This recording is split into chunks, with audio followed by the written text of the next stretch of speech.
Welcome to PLZ Soccer's YouTube channel. I'm Alison McConnell, delighted to be joined by former Rangers midfielder Ryan Jack. So Ryan, first and foremost, how is life in Istanbul treating you? Yeah, it's all good. That's roughly been a year, almost a year that I've been out here. So yeah, still enjoying it. The weather's really hot at the minute, obviously with it being the summer period and the season's just started, so just finished pre-season.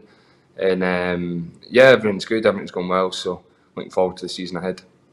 I imagine that you maybe don't miss the intensity of life at Rangers? Yeah, look, I think you always miss that side of it.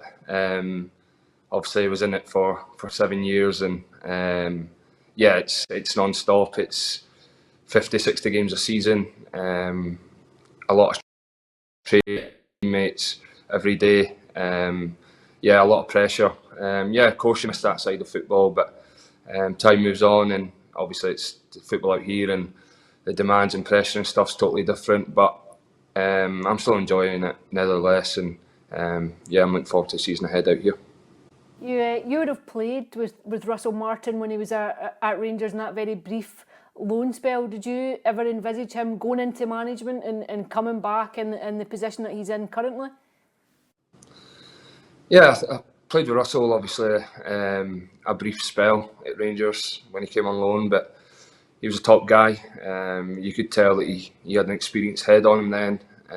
Always wanting to talk about training sessions, about the coaching, about the matches, analysing the matches.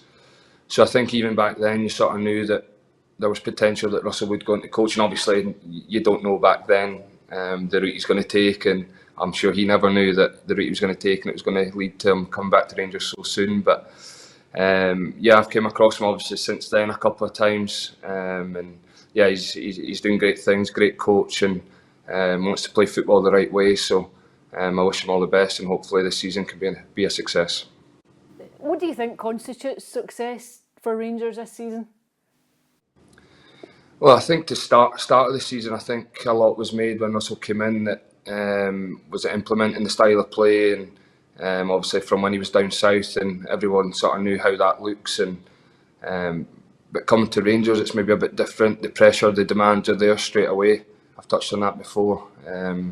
European stuff, you need to go and win straight away. Like thankfully they've got through in that to play Club Bruges in the playoff round, and obviously drop points the first 2 league games. Then that's where the pressure begins. So I'm sure Russell will know that. He's been at the club before. He knows the demands. He knows the pressure. But for me, the success is you need to go and compete in every tournament and try and win every trophy. And look, I'm sure Russell and the players that are there are well aware of the demands. You've obviously got James Tavernier, Jack Butland, and John Souttar who are probably leading the group and try to demand that and install that every day. You know yourself what the reaction's like. Obviously drop points against Motherwell at Fir Park on the opening night of the season, and then drop points last weekend to Dundee at Ibrox. You'll know what the noise is like and the negativity is like around the club, and how immediate that reaction can be. As a player, just how difficult is it to cope with that kind of level of noise, particularly when it comes just at the start of the season? Yeah, I think the 3 guys I just touched on there, who I'm sure will be trying to lead the group and doing everything they can to make everyone aware. But I think it's just when there's new players come to the club, you need to make them well aware that maybe if you do drop points here and there, then the pressure cranks up, the noise cranks up, the fans expect and demand to win every week. So you need to, first and foremost, start the season, pre-season, you need to be in a place mentally that you know there's going to be bumps along the way, especially with a new coach coming in, new coaching staff, new style of play. There's going to be bumps along the way, but I think Russell will be trying to make sure everyone remains patient and keeps their head focused and on the demands and the pressure and the results that they want to get going forward. Do you think some of the reaction might be a bit of a culture shock to players that have just come in the door? Yeah, I'm sure in the past and right now there'll maybe be some players that think they never expected it to be so demanding and so scrutinised so quickly. And even as a new player, you come in, there'll be people talking about your performances, what you're doing on the pitch, what you're doing on the ball, off the ball, what you're bringing to the team. There'll be a lot of noise around every individual, but I've been there before myself. You just need to stay focused every day in training, stay focused on the teammates in the training ground and the coaching staff, and what you can sort of demand off each other, and what you can all bring to the team and every weekend to go and try and win games. But yeah, I'm sure there'll be a few that's thinking they never expected this maybe so soon. Is that the challenge, just not to panic, and is that the message that comes from more senior players? Just you need to keep buying into what the manager wants to do, and you just need to not get too hysterical about maybe an adverse start? Yeah, if I'm being honest, I think it's maybe a bit different this season because Russell's obviously just came in this summer with the staff, and again, there's been quite a number of players who've came in the door. So he's maybe not had a full pre-season to work with everyone and have everyone together. So I'm sure he'll be putting across that it's not time to panic or get anxious. It's time to get to work and keep learning every day. And I'm sure they'll be doing that in the training pitch, and I'm sure Russell and the staff will be putting that across to the players, and the players that are leading the change room will be and try to install that as well. That it's not time to panic and lose your focus. It's time to keep your focus and keep working hard and believe that it will turn around. Even though you spent so long at Rangers, would it still surprise you in certain elements to hear that there are fans saying, oh, maybe it's been the wrong appointment and jeering the team off the pitch and stuff like that at the weekend? Is that just part and parcel of life at Rangers? Yeah, I don't think that comes from the players and being booed and jeered or whatever it may be. I don't think that comes from the here and now. I think that's been over for a number of years that it's built up that frustration and maybe not winning as much trophies as the club wants, not being as successful as the fans demand. So I think that's came from over a number of years. I don't think that's just on this team and just on Russell coming in. I think it's from previous years. So I think Russell spoke before. I've listened to what he said, and he's trying to make sure everyone stays calm, stays patient, and he really believes that he's got a style of play and players that you can go and be successful. And I'm sure if everyone stays patient, stays with the team, sticks with the coaching staff, then I'm sure they'll get there. Would you expect he might have a few more come in before the window closes? Yeah, I've obviously seen that Russell's mentioned that the squad could look different, the team could look different over the coming days and weeks. And look, I'm sure that'll excite fans when they get more numbers in. They see strength in numbers in every position.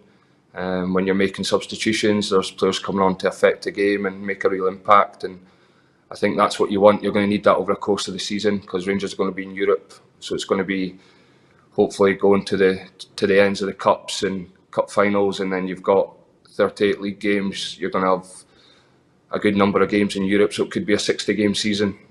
So you're going to need a good number of players and good competition in the squad in every position.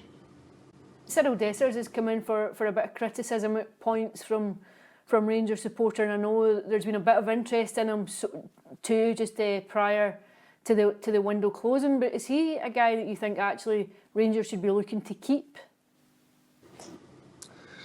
Yeah, obviously, even when there's a lot of noise around Cyril and his performances and his build-up play, and maybe he was going to be leaving the club in the summer. But for me, he's still Rangers number 9, and he's still the main striker. I think I've always said that if you can provide Cyril the chances, then you can see that you can score goals. I think last season, obviously, going and getting that number of goals that he got in goal involvements, even when Rangers weren't that successful over the course of the season.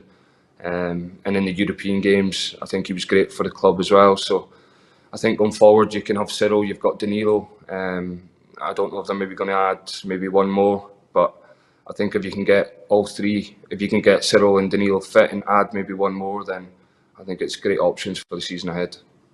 Obviously, you touched on it. It'll be Club Bruges at Ibrox on Tuesday night. Is it plausible to see Rangers get through this one, get a strong result then to take for the return leg? Yeah, obviously Rangers played Club Brugge in pre-season and drew the match, but it's hard to go off. It's pre-season. Everyone's trying to get minutes. Everyone's trying to get up to speed.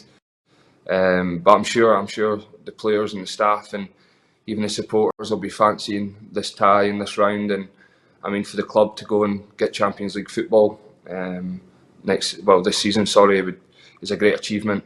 And hopefully, if they can go and do that, it will kickstart them to go and start getting results and breed confidence in the squad and for the domestic campaign. But I've touched on before, I've seen as well this season, you never want to just be a team that's good in Europe and you slip up in the league. It's Rangers first and foremost got to be good in the league, and that's got to be the bread and butter. And then after that, if in Europe they go and do well, then it's a bonus.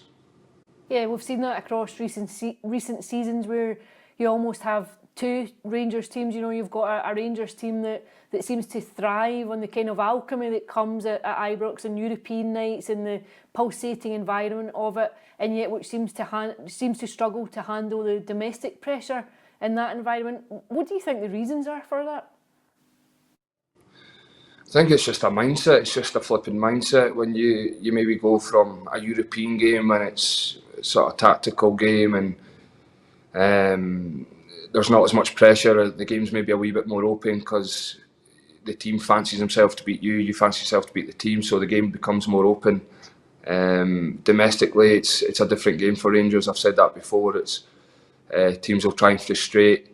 Teams will turn up, with all due respect, knowing that Rangers have got better players and a better team, a better squad. But the way it's gone at the minute, I've watched the Motherwell game and the Dundee game. You can see that teams are now turning up and fancying their chances to frustrate Rangers and always get chances on the back of it. And I think so far they're maybe giving up too many chances, but they seem to be creating and they look good going forward, but probably giving up too many chances at the back. So I'm sure they want to tighten up on that and going forward, if they can tighten up on that and keep creating the chances, then it'll turn and they'll start getting good results domestically. And obviously too, Champions League football would be a huge return, not just on the park in terms of the prestige that it brings, but also off the park in terms of the finances that it would bring into the club. Yeah, I think that's it. I think it works good for everyone, to be honest. I think if you're in managing Champions League level, and then for the players you want to go and showcase and show what you can do at that level. It's the highest level of domestic club football. So, and then for the club financially, it's huge for what they get off the back of that. The matches that they're going to be playing in, home and away, the sellouts every midweek at Ibrox. So I think for everyone involved, it's huge going forward. But I've touched on before, it's all good for everyone when you get there. But domestically is sort of the bread and butter, and you want to go and do well domestically and then bring that form into the European stuff. You don't want it to be the other way about, where you're doing well in Europe and then at the weekend you can't go and compete and win games at the weekend. So I'm sure that's something they'll be addressing at the minute, and hopefully they can sort that out going forward. Absolutely, and obviously that first game is at home. Is it key to just trying to get a really strong result to take over to Belgium for the following week? Yeah, that's it. Whenever you're involved in these two-legged ties, it's just the first leg, you just keep yourself in the tie. For me, I've always thought it's better when you play away first, and then you get a good result, and you can always take that back to Ibrox and feed off the crowd and the energy. And I always fancy Rangers at home in Europe, so this time they're at home first. So I'm sure it's just go and win the match, get a good result, and take that to the away game. And obviously it might be a different tie, a different leg away from home, as it has been against Panathinaikos and Pilsen, but I'm sure if Rangers go get a good result at home, they'll definitely fancy to go through. Do you feel as though they're a Champions League team yet? Yeah, look, I think to get there, you're a Champions League team if you get there, and then you need to go and showcase that when you qualify. And I've been there before when we qualified, and the step up at the time for the squad. And when I was involved, we've got a tough group with Liverpool and Napoli, so it was a step above for us, and it was a good learning curve for me, for the squad, I'm sure for the coaching staff at the time. But as I said before, it's it's more if you can get there, they can maybe add additions on the back of that with the money that they can bring in, and then I'm sure the squad will look strong, and hopefully if they get there, they get a good draw and they can go and compete. Not just the only huge game on the horizon. Obviously, Rangers play Celtic at the very end of this month. That first derby coming at Ibrox. Just how big a fixture is this now? All the more so just because of the drop points against Motherwell and against Dundee. Yeah, I think obviously it's a cup game against Alloa, and then St Mirren away, always a difficult fixture. The way Stephen Robinson sets his teams up, and it's always physical. They always play forward quickly. Always usually athletic, strong players up tops for St Mirren. So I'm sure that's going to be a difficult one. And then obviously on the back of that, you're going to have the Old Firm, the first Old Firm of the season, where again that the fans are going to turn up, and there's going to be that demand, that expectation. But I think first and foremost, it's win the cup game. Go and win against Bruges and start building momentum, and then I'm sure if they can go and get 3-4 good performances, results, get into the Old Firm, that always takes care of themselves. And Rangers done well last season, obviously, in the Old Firm games. So hopefully going forward, they can replicate that this season and go and get a good result.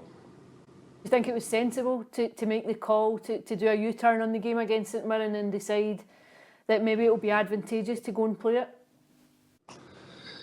Yeah, I think it's sensible. I think obviously you don't want to drift too far. It's a cup game this weekend, and then obviously Celtic will play next weekend, so you don't really want to drift too far behind going into that Old Firm game.